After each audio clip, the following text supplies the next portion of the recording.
Eh bien, mesdames et messieurs, je vous l'annonçais il y a un instant. Nous recevons Nicéphore Noulékoun, qui est bien évidemment expert en santé communautaire et président de l'association Jeunesse engagée pour les initiatives de développement, entendez en abrégé JEID. Voilà, Nicéphore Noulékoun, bonsoir. Bonsoir. Vous allez bien? Très bien, merci. Et Voilà. vous-même? Nous allons bien.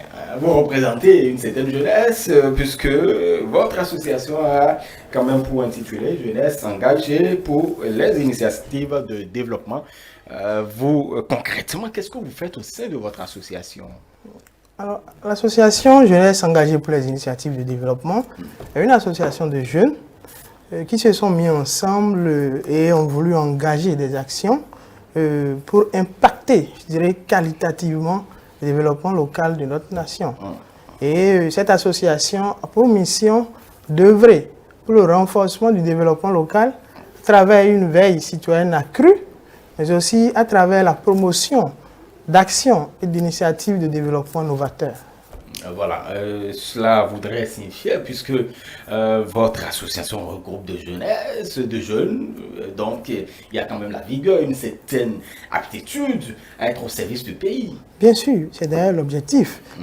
La jeunesse doit pouvoir apporter sa contribution au développement de sa nation. Mais nous avons décidé d'impacter le développement local, gage d'un développement durable. Tout à fait, puisque cela commence par la base jusqu'à l'échelle nationale. Et vous avez raison. Nicéphore Noulékoun, vous savez, nous sommes quand même dans un processus électoral, nous sommes dans une période sensible, la période qui nous amène à la désignation, donc à l'élection d'un citoyen qui pourrait diriger nos destinées pendant 5 ans au Bénin. Et justement, dans ce cadre, vous aviez lancé une campagne pour la préservation de la paix en cette période bien sensible, donc cette période électorale. Est-ce que vous voudriez dire par là que la paix est menacée au Bénin? Oh, je ne voudrais pas paraître prémonitoire, mais ma profession m'enseigne qu'il vaut mieux prévenir que guérir. Tout à fait. Et vous conviendrez avec moi que nous avons pu observer dernièrement dans les pays de la sous-région, dans les pays qui nous entourent, que partout où il y a eu des élections, nous avons connu quelques petites tensions. Alors face à cela, et pour nous autres associations de développement qui œuvrent pour le développement et convaincus qu'il n'y a pas véritablement de développement sans la paix, nous nous sommes dit qu'il fallait lancer une campagne pour sensibiliser les gens, surtout en cette période où notre pays s'apprête à exprimer encore une fois sa démocratie. Donc, dans cette lancée, nous avons procédé le 6 mars dernier au lancement de la campagne Engageons-nous pour la paix. Et justement, la réflexion sur le terrain. Voilà. La campagne, déjà il faut dire la campagne Engageons-nous pour la paix, est une campagne de sensibilisation qui vise à promouvoir ou à médiatiser le concept de la culture de la paix, mais aussi à faire la promotion de l'acceptation, de la tolérance et surtout de la non-violence. Et nous avons commencé par investir les différents membres de nos organes statutaires en tant qu'ambassadeurs de la paix, mais aussi partisans de la non-violence. Mais à part ça, nous avons aussi lancé une campagne digitale où nous sensibilisons une grosse partie de la population à travers des visuels de sensibilisation, mais aussi à travers des vidéos, des petites capsules de sensibilisation. Mais au-delà de ça aussi, nous sommes allés sur les radios communautaires pour sensibiliser la population parce que, comme vous pouvez le savoir, toute la population ne se retrouve pas sur les réseaux sociaux. Exactement. Donc, nous avons aussi essayé quand même de toucher cette cible qui ne se retrouve pas sur les réseaux sociaux. Et je parlais de la perception, quel est le résultat après donc, ces différentes initiatives? Qu'est-ce que vous observiez? Il faut avoir le courage de dire que le contexte préélectoral chez nous semble être un peu tensionnel. C'est d'ailleurs l'un des objectifs de cette campagne.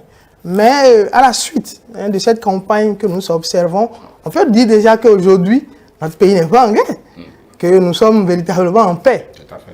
Mais je voudrais aussi aborder un autre aspect de la préservation de paix que nous ignorons le plus souvent. Il s'agit quand même du respect des lois de la nation. Et je voudrais quand même inviter... Et donc pour vous, c'est un gage bien de sûr, la Fédération de la paix. Bien sûr, le respect des lois de la nation est un facteur de promotion et de préservation de la paix. Il faut le dire. Et à partir de ce moment, je voudrais inviter tout le monde à la responsabilité citoyenne, qui est une valeur que nous partageons au sein de notre association et qui nous impose le respect des lois de la nation. Peu importe, comme on le dit, votre situation, votre position, votre rang social, nul n'est au-dessus de la loi. Et j'ai plaisir à dire souvent que la loi n'est pas une compilation musicale où vous pouvez choisir d'écouter les chansons qui vous plaisent et zapper celles qui ne vous plaisent pas. La loi est un tout et nul ne saura se mettre au-dessus de la loi. Voilà. J'adore bien ça, une compilation de musique, parce que chacun pourrait faire sa playlist. Hein. Exactement. Et puis, bon, moi, je choisis certainement, j'ai des penchants que vous n'avez pas. Bien sûr, tout à fait. Simplement. Voilà, Nicéphore Noulekoun, vous avez quand même constaté, puisque vous êtes citoyen, vous êtes président d'association, pour être plus précis, et vous avez observé un certain nombre de choses depuis 5 ans au Bénin. Quand on parle d'un certain nombre de réformes qui ont été entreprises par les gouvernants actuels, déjà sur cette question en vue d'impacter le développement. Je parle du développement parce que vous, dans votre intitulé, déjà, il y a le mot développement. Donc, des questions de développement constituent quand même votre champ d'action et un peu ça. Mais dites-nous, qu'avez-vous observé et que constatez-vous depuis 2016? Merci de la question. Vous savez, en quelques minutes, faire le bilan peut-être de toutes les réformes en matière de développement dans notre pays ne nous suffira peut-être pas. Tout à fait. Mais je voudrais quand même me concentrer un peu sur la ligne de conduite de notre association, qui est le développement local. Et je voudrais quand même je vais essayer de faire un petit bilan des réformes qui, pour nous, ont véritablement impacté le développement local dans notre pays. La première réforme dont je voudrais parler ici, c'est la réforme territoriale. Cette réforme a abouti à l'opérationnalisation des 12 départements dans notre pays, au choix des 12 chefs-lieux de département, à la nomination des 12 préfets et la mise en service des 12 préfectures. Ça a été une réforme audacieuse, il faut le dire. Cette réforme a permis, dans un premier temps, de renforcer la représentativité de l'État. Aujourd'hui, le pouvoir de l'État est mieux déconcentré. Et mieux, cette réforme a permis de rapprocher auprès des populations un certain nombre de services, tels que les services de la confection des cartes d'identité, mais aussi les services d'enregistrement des associations et autres. Mais aussi, il faut dire que cette réforme a permis aussi aux préfectures d'être plus efficients et efficaces dans l'exercice de certaines de leurs prérogatives. Je voudrais citer le conseil d'assistance, mais aussi le contrôle de légalité des actes pris par le conseil communal, le maire, mais aussi le budget de la commune. Il faut dire que ces prérogatives sont prévues par l'article 142 de la loi 97-029 du 15 janvier 1999 portant organisation des communes en République du Bénin. Mais après cette réforme, et toujours dans cette loi, quand vous allez au niveau de l'article 82, vous verrez qu'il est prévu les compétences propres que les collectivités locales devront exercer, mais aussi il leur est permis d'exercer sous le contrôle de la tutelle certaines compétences, qu'on pourrait dénommer des compétences déléguées ou partagées. Et dans ce lot-là... Sous la coupole, sous la collaboration avec le préfet. Exactement, qui est le dépositaire de l'État central au niveau de départemental. Et dans ce sens, vous avez la gestion de l'État civil, qui, avouons-le, un véritable casse-tête pour les collectivités locales. Exactement, parce que vous avez raison quand vous dites cela. On se souvient que, par exemple, dans certaines localités, soit l'incendie est passé par là, ça a détruit énormément de choses. Vous demandez votre souche, vous n'avez pas parce que l'incendie a pris par là. Alors, très bien. Et face à ce constat, l'État ne pouvait pas rester insensible à faire voter la loi 2017-08 du 19 juin 2017 portant identification des personnes physiques en République du Bénin. Cette loi aboutit au recensement administratif à vocation d'identification de la population. Et vous savez, l'état civil est un puissant outil de planification. L'état civil nous permet d'individualiser chaque population. Ça nous permet de renforcer la qualité des données démographiques Mais il faut dire aussi que c'est un outil de collecte fiscale. Et vous savez, le RAVIP, chez nous, a abouti à l'enrôlement de plus de 10 millions de personnes. Et mieux, il faut le dire, il faut le souligner, parmi ces 10 millions de personnes, il faut dire que près de 2 500 000 de nos compatriotes ont pu se faire enrôler sur la base des témoignages des élus locaux et sans acte de naissance. C'est fondamental de le dire.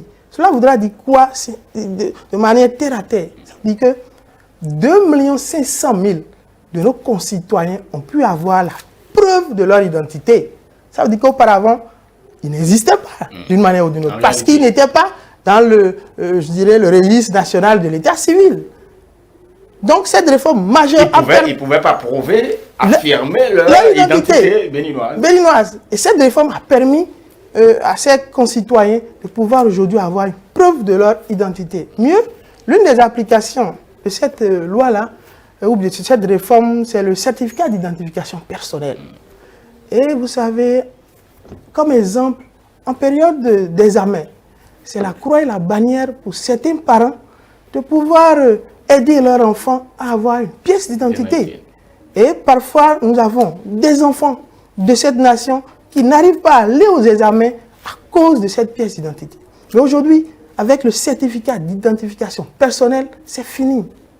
Mieux, dans le cadre de la promotion de l'économie locale, nos mamans, nos sœurs, nos femmes ont accès avec cette carte aux différentes structures de microfinance et aux différents services ou bien aux différents microcrédits. Cela y va de la promotion de l'économie locale, comme je l'ai dit tantôt.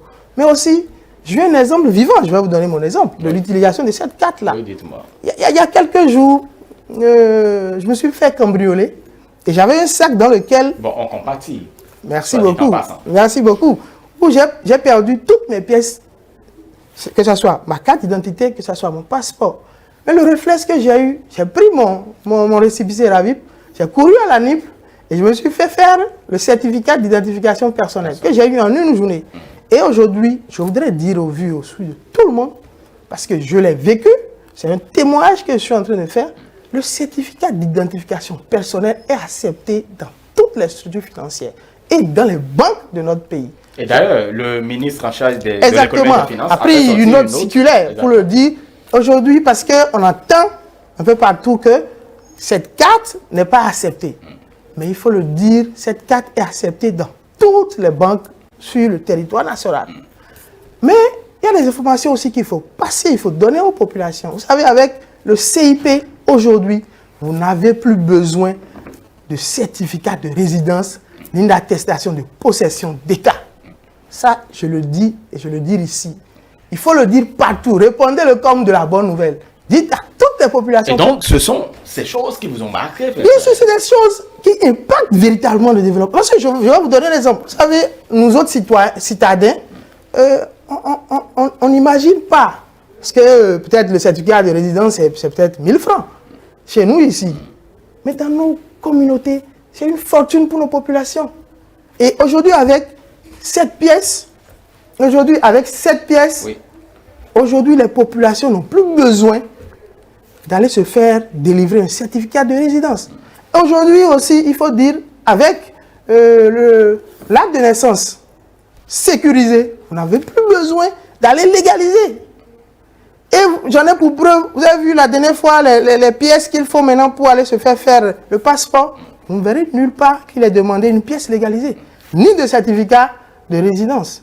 C'est des choses qu'il faut dire à la population. Et c'est des actes, c'est du concret, et qui ont permis véritablement et qui permettent de renforcer le développement local.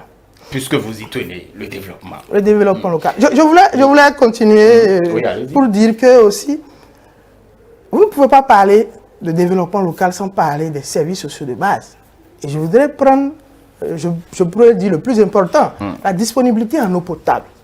Et aujourd'hui, en matière de partenariat entre l'État et les communes, les 74 communes de notre pays, les 74 communes ordinaires, j'allais dire, de notre pays, ont signé une convention cadre avec l'Agence nationale d'approvisionnement en eau potable en milieu rural. Tout à fait. Cette convention a permis, ou bien l'objectif c'est de permettre quand même l'amélioration des prestations en matière d'eau, mais aussi, il faut le dire, ça nous permettra de faciliter l'atteinte des objectifs de développement durable. Et sur l'atteinte des objectifs de développement durable, il faut déjà dire que notre pays, à 9 ans de l'agenda 2030, nous sommes déjà à plus de 70% d'atteinte de cet objectif. De façon terre à terre, c'est pour dire que si vous prenez 10 Béninois aujourd'hui, 7 ont accès à l'eau potable. Contre 4, il y avait 5 ans. C'est des avancées notables qu'il faut relever. Qu'il faut noter. Mais en matière de décentralisation, vous ne pouvez pas faire un bilan sans parler aussi des transferts de fonds de l'État central vers les collectivités locales. Vous savez, au Bénin, nous avons nos fameux fonds FADEC, Tout à fait. les fonds d'appui au développement des communes. Et je pense que... Bon, ces fonds, auparavant, étaient comme des gâteaux distribués, en fait, partagés. Bien sûr, mais il faut en parler. Vous savez, de 2016 à 2020, nous sommes passés de 7 milliards à 47 milliards en matière de transfert des fonds FADEC. C'est important, c'est considérable. Parce que vous savez, les fonds FADEC servent à construire nos écoles et à les équiper. C'est avec les fonds FADEC que nos collectivités locales arrivent à construire des infrastructures de promotion agricole. Je veux parler des systèmes d'irrigation, des bas-fonds, des magasins de stockage. C'est avec les fonds FADEC qu'on arrive à réfectionner des hôpitaux, à les équiper. C'est avec les fonds FADEC qu'on arrive à réfectionner nos pistes rurales. C'est avec les fonds FADEC qu'on arrive aussi à construire ou à réfectionner des aires de jeu pour les jeunes. Alors, c'est capital d'en parler. Mais, je voudrais dire mais, parce que le dire comme ça, c'est à croire que tout va bien. Alors, nos amis mathématiciens, je voudrais leur laisser calculer un peu le taux d'accroissement de ces fonds FADEC de 2016 à aujourd'hui.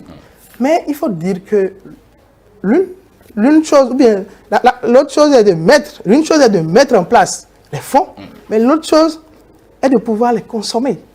Et il faut avouer qu'aujourd'hui... Effectivement, il y a un problème où les communes, certaines communes n'arrivent pas à consommer. Ça, c'est un fait.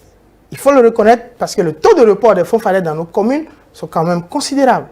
Il faut avoir le courage de le dire. Mais quand vous essayez de faire le diagnostic, les collectivités locales vous diront que, vous savez, l'État ne met pas très vite en place les fonds et les procédures de décaissement de ces fonds-là prennent du temps, nous n'arrivons pas à mieux les consommer, et voilà. Mais je pense que la responsabilité est quand même partagée. Elle est partagée entre l'État et ces collectivités locales-là. Mais, vous savez, l'État n'est pas resté insensible. L'État n'est pas resté insensible face à cet état de choses, et c'est l'occasion pour moi d'aborder cette dernière réforme dont je voudrais parler, si vous voulez bien. Dans le code, le dernier code des marchés publics, je voudrais dire la loi 2020-26 du 29 septembre 2020 portant code des marchés publics en République du Bénin, vous verrez qu'au niveau de l'article 11, il est prévu désormais que ce soit les maires qui nomment les personnes responsables des marchés publics des communes. Il faut le dire, vous savez, le maire est une autorité. Qu'est-ce que cela apporte? Je m'en vais. Qu'est-ce que cela règle comme problème? Alors, le maire est une autorité politico-administrative qui est sur tous les fronts. Avant, c'était les maires qui étaient les personnes responsables des marchés publics. Mais il faut avoir le courage de dire que le maire est sur tous les fronts. Et aussi, le maire n'a toujours pas les capacités techniques, les compétences nécessaires pour pouvoir exécuter ces procédures, il faut le dire. Mais aujourd'hui, avec la nomination de ces personnes, que je pense qu'ils vont choisir des personnes vraiment même compétentes qui pourront réellement, qui ont ce profil-là, qui pourront véritablement apporter un plus, je dirais, à nos communes. Donc voilà ce que ça va apporter. Ça va apporter de la célérité dans l'exécution ou dans le traitement des différents dossiers ou des procédures de passation de marché. Mais quand vous allez aussi au niveau de l'article 22, vous verrez que désormais, ce sont les maires qui sont les autorités approbatrices des marchés communaux. Avant, c'était les préfets.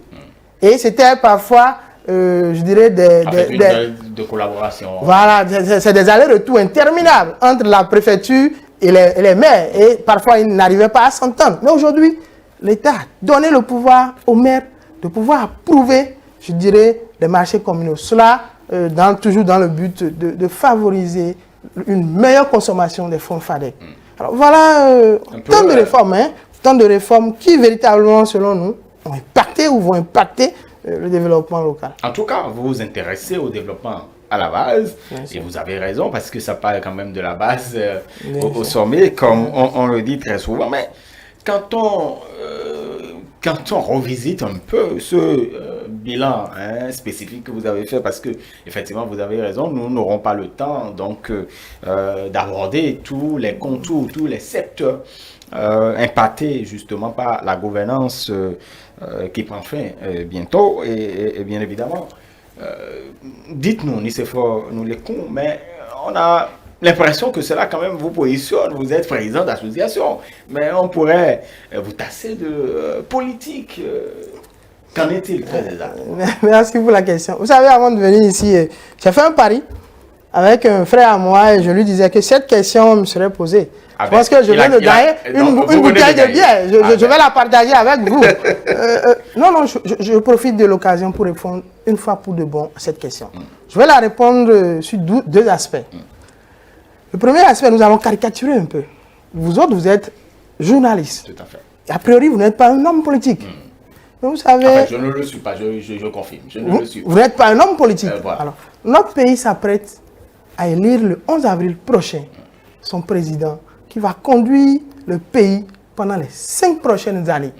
Alors, que vous soyez politicien ou pas, tout ce qui se fera durant les 5 prochaines années vous impactera d'une manière ou d'une autre. Parce que ce qui va se passer le 11 avril engage la nation pendant les 5 prochaines années. Alors, à partir de ce moment-là, vous avez deux options. Soit de rester passif et de subir tout ce qui va se passer pendant les 5 prochaines années, ou vous décidez d'être un acteur clé du processus de développement dont l'une des étapes majeures est ce qui va se passer le 11 avril prochain. Alors, nous autres associations, nous sommes une association qui prône le développement. Alors, nous ne pouvons pas rester insensibles, nous ne pourrons pas subir. Alors, l'exercice que je viens de faire est pour moi quand même notre contribution à ce processus qui est en cours. Et mieux, je vous dirais que l'objectif visé peut-être, c'est de mettre à la disposition des populations des éléments factuels qui leur permettront de mieux apprécier, faire un choix optimal. Mais aussi, il faut dire, monsieur le journaliste, il faudrait que nous puissions sortir de ce paradigme où nous pensons que les périodes électorales, et surtout pour une élection comme celle du président de la République, n'est que le dada des partis politiques. Les élections, les périodes électorales ne sont pas que des périodes pendant lesquelles on scande des slogans, mais c'est des périodes de bilan, de débat, de concert, d'idées, de confrontation, d'opinions, même de projets de société et de programmes d'action. Tout à fait. C'est de ça il s'agit. Donc, j'aide à décider de ne pas rester passif et d'être un acteur clé dans le processus de développement de notre nation. Le second aspect sur lequel je voudrais aborder la question, j'aide à une association qui entend œuvrer pour le renforcement du développement local. Et vous me permettrez de faire un renforcement de capacité lexicale pour expliquer un certain nombre de choses. Ouais. Renforcement. Renforcer voudra dire rendre plus fort, consolider, rendre plus intense. Convenez avec moi. Renforcer ne voudra pas dire ralentir ni inhiber. Cela voudra dire que j'aide, accompagnera toutes les actions et toutes les initiatives ou tous les programmes d'action qui vont dans le sens du renforcement du développement local. Mieux, je vous donnerai la définition du développement local. Le développement local se définit comme la volonté politique des acteurs. Pourquoi vous insistez sur... Je l'insiste parce qu'il n'y a pas de développement sans volonté politique. Il faut avoir le courage de le dire.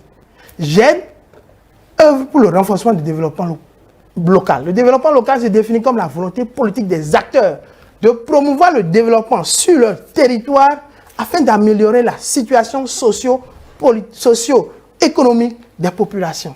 À partir de ce moment-là, c'est clair et c'est sans embâche. Alors, nous autres associations, et surtout pour une association comme j'aide, nous sommes dans une certaine mesure à la croisée des chemins. Il s'agira pour nous de faire un choix, soit pour pouvoir continuer dans le renforcement du développement local, ou de faire un autre choix pour, je dirais, inhiber ce développement local. Et pour nous, le choix, c'est sans embâche. Nous optons pour la continuité du développement local. Mieux, je vous dirais que l'un des objectifs de GED, c'est de créer, de dynamiser un cadre de plaidoyer à l'endroit des collectivités locales, mais qui ont à la tête des hommes politiques. Alors, vous allez crier sur tous les toits, vous reniez tout le temps ce qui a permis à ces autorités politiques de se hisser à la tête de leur commune, et vous vous dites que vous êtes une association qui œuvre pour le renforcement local. Moi, je pense qu'il faut avoir de la cohérence. Mieux, je voudrais finir sur cette question et dire que j'aide une association de jeunes. Et j'ai bien envie de citer Frantz Fanon, qui disait dans Les Damnés de la Terre que chaque génération doit, dans une relative opacité, affronter sa mission, celle de la remplir ou de la trahir. Nous, à GED, nous avons décidé d'assumer notre mission, celle de dire la vérité aux populations, pour qu'un choix optimal soit fait le 11 avril prochain et qui engage notre pays véritablement sur le chemin du développement. Très bien. Nicéphore Nolékon, vous êtes le président de l'association jeunesse engagée pour les initiatives de développement. J'aide en abrégé. Merci donc pour ces discussions enrichissantes. Avant de vous laisser partir, vous avez un message à l'endroit de nos populations. Bien sûr, merci. J'ai un message. Je voudrais dire quand même, après ce bilan que je vous ai présenté, il faut faire preuve d'honnêteté citoyenne, mais intellectuelle, et de reconnaître qu'il y a une dynamique en cours dans notre pays depuis 2016, et pour nous qui mérite d'être continuée. Et personnellement, je voudrais dire quelque chose. J'ai le sentiment que le chef de l'État, son Excellence Patrice Talon, demeure un pilote dans l'âme. Quand vous voyez la maestria avec laquelle il conduit ce pays, ma foi, vers une destination meilleure. Et c'est sur ces mots que je voudrais adresser un message à la jeunesse de ce pays, en leur disant que, plus qu'un impératif, je dirais même souverain, le défi générationnel des prochains jours pour nous, c'est de pouvoir travailler résolument pour la sauvegarde et la pérennisation des acquis en matière de développement de notre nation et de nous engager réellement pour la renaissance de ce pays. Parce que oui, l'heure de la renaissance de notre pays a sonné. Ça y est. Très bien. Merci à vous, Nicéphore Nolékon. En tout cas, merci donc de nous avoir permis de faire un peu le bilan du développement local puisque vous vous intéressez au niveau de votre association. On aura certainement d'autres occasions pour nous revoir et pour discuter des questions qui touchent notre nation